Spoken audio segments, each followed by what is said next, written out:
इस टॉपिक में हम लोग समझेंगे anti defection laws. Anti defection laws क्या होता है? डिफेक्शन का सिंपल सा मतलब होता है कि रिवोल्ट देना या डिसेंट देना या रिबेल करना। तो डिफेक्शन एज जनरली अगर बोला जाए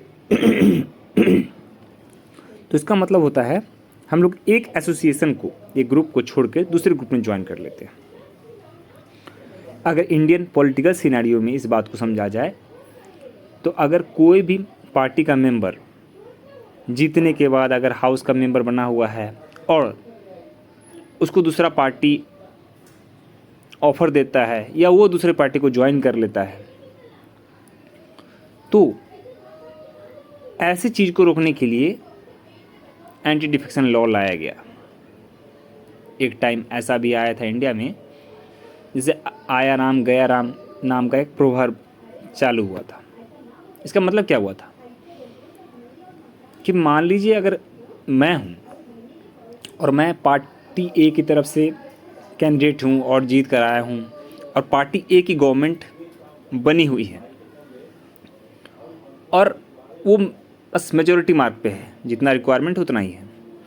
सपोज मेरे जैसे 3 या 4 मेंबर या मैं अकेला उस पार्टी को छोड़ देता हूँ, किसी और पार्टी को ज्वाइन कर लेता हूँ, तो इससे होगा क्या कि पार्टी अपना मेजोरिटी लूज कर देगी। फिर दूसरे नया पार्टी जिसको मैं ज्वाइन कर रहा हूँ वो मेजोरिटी में आ जाएगी, वो बन जाएगी। तो इससे हुआ क्या? इससे ये हुआ कि पार्टी गवर्नमेंट स्टेबल नहीं हुई। कोई भी एक पॉलिटिकल पार्टी जब गवर्नमेंट बनाती है तो मेन फोकस क्या होना चाहिए? गवर्नेंस, कंट्री पे काम होना चाहिए। मगर अगर पार्टी इसी चीज़ में इन्वॉल्व रहेगी कि अपने गवर्नमेंट को कैसे बचाए, तो काम मेन कंट्री के डेवलपमेंट पे फोकस नहीं हो पाएगा।